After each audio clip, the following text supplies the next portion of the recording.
It is still very early days. We're only in February for 2025, so it's kind of not necessarily something you should expect to have a plethora of brand new PC handles to check out. So, for this video, there are going to be some holdovers from last year, but this is something I like to do to help people get an idea if they want to buy something right now. Right now being whenever you realistically watch this video. With there being so many options for PC handhelds nowadays, it is kind of hard to decide what you want, especially depending on if you have a ton of money to spend or if you don't necessarily have a lot of money to spend on these kinds of things. There's a ton of options at almost every price point now. Some of them better than others, some of them really, really bad, but it's easy to make those decisions and just avoid those ones entirely. So let's jump right into this with the first category, the pseudo budget category. There'll be two options here.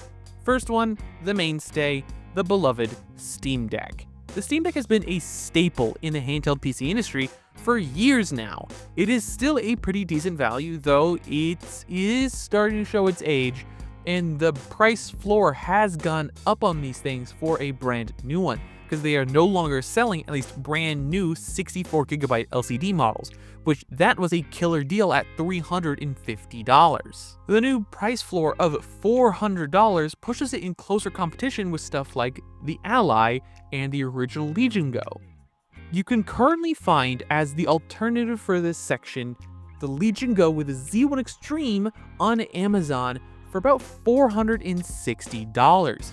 That's $60 more expensive than what a Steam Deck LCD goes for, but that is still $100 cheaper than a Steam Deck OLED. The OLED will have better battery life, but I think that is a worthy compromise when you're getting a much higher refresh rate IPS type display found on the Ally, and you're getting significantly more performance with the Z1 Extreme. But there is the SteamOS factor to take into consideration. Not everybody might like getting a device with SteamOS on it. Same thing applies to Windows. Some people might not simply like having Windows. So picking the Steam Deck used to be the most obvious choice, but if you're willing to wait till May, there'd be a much better option with the Legion Go S, which will end up being very similar to the Z1 Extreme equipped RG Ally. So if you don't mind Windows, that just is a no-brainer just to pick up an Ally. It's gonna have about the same battery life, nearly the same or better performance as the Z2 Go chip version, or the same performance with the Z1 Extreme chip version if you're buying the Windows one. So to me, it's a bit of a no-brainer to pick up the ROG Ally if you're planning on buying something with Windows and you want to save as much money as possible. To me, it makes a lot of sense. If you want something now with SteamOS, the Steam Deck is currently only option, but if you do want something with SteamOS, I would recommend waiting until May. Moving on to the mid-range.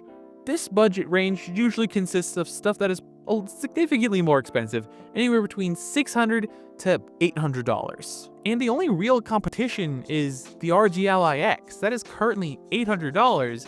It's the only one that sort of fits this mid-range price. There are others, but they either don't offer enough benefits or offer enough savings to warrant not just getting the Ally X. A brand new Legion Go with the Z1 Extreme and 1TB of storage is about $100 shy of being an Ally X.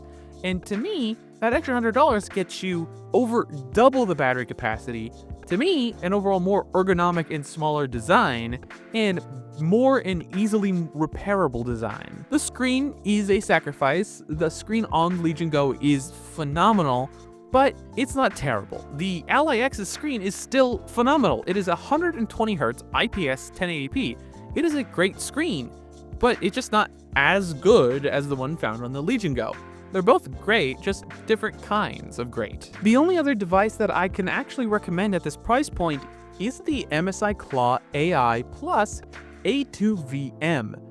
Terrible, and I mean terrible name, but basically the new MSI Claw. It is significantly better than the original Claw, but that doesn't mean there isn't any jankiness with this device. It is still an Intel-based system, so that comes with certain Intel-based issues, like driver issues that kind of make older games kinda wonky. Not all titles will get driver updates or just update support for these Intel-based systems. They just will kinda always be a little weird. The most popular titles will obviously probably will eventually be fixed or have already been fixed, but there will always be edge cases, games that really don't have a lot of popularity or have any cultural significance, games that just have been lost to time that will kind of run either just terribly or not be able to run at all on this thing. So if you're a fan of collecting or playing older games on this thing, it might not necessarily be the best choice. I would have talked about the original claw in the last category because you can currently get that for $450, but that thing has so many issues, and yes, they've gotten better. I just can't recommend it because of that. But for me personally, in this category, the overall choice to me is pretty simple, being the RG Ally X, being one of the best devices of last year. To me, it's a bit of a no-brainer. There are two devices in this next category, obviously, but they're both very hard to ever realistically recommend to the average consumer. The One X Fly F1 Pro is one of the most interesting devices because it uses one of the newest chips, the AMD Ryzen AI9 365 or the HX 370. These chips use the newest generation of AMD integrated graphics, which is the RX 880 and the 890, which have proven to be incredibly powerful. You'll also be able to find these next generation graphics inside the next generation of AMD Z line of chips. The Z2 and the Z2 Extreme will both be using these graphics processors, which are going to be phenomenal. But the earliest we can expect a device actually using those new Z2 chips isn't slated to realistically come out until maybe May-June timeline. But their non-Z brothers, the AI 365 and the HX 370, are fundamentally going to be the same exact chips, just with slightly different drivers, which does in some cases make a small difference, but generally speaking, they perform essentially the same, just cooling and power withstanding. But the primary reason why I have a hard time recommending devices in this highest tier ultra performance premium category is that this thing is pretty much $1,300. The exact price for the One X player is $1,499, but it's currently on sale for $1,339 before shipping and tax. That is simply so much money to spend on a PC handheld. To me, these don't make sense because if you're just patient, you can buy something with a Z2 line of chips later down the line this year, and it's going to either perform exactly the same or just a little bit better. And you'll be able to buy it at places like Best Buy and Amazon, which makes it a whole lot easier to deal with any returns or just warranty claims and stuff like that, instead of having to go through One X Player themselves, which can be a bit of a chore.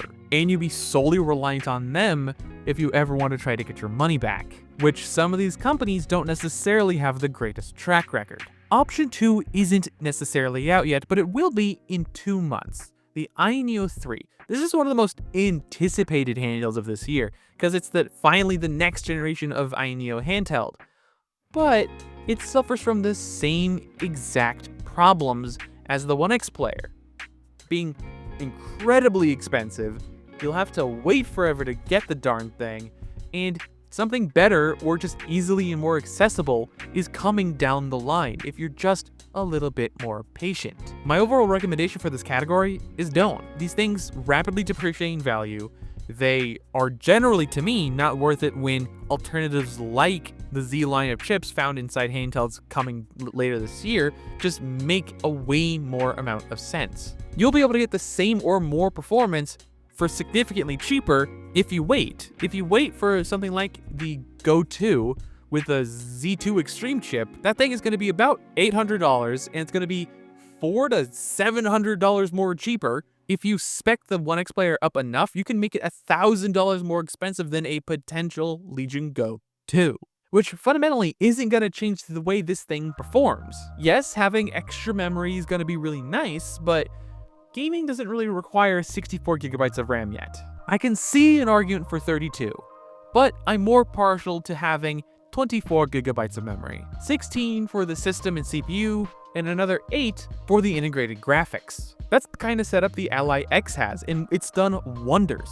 I would love to hear what you guys think. Has this video really helped you decide what you want to buy this year? Has the video convinced you to save your money and wait for something more accessible and easier to acquire? I would love to hear what you guys think down below. Don't forget to leave a like, comment, and subscribe, and all the other social media coverage down below. And last but not least, have a wonderful day.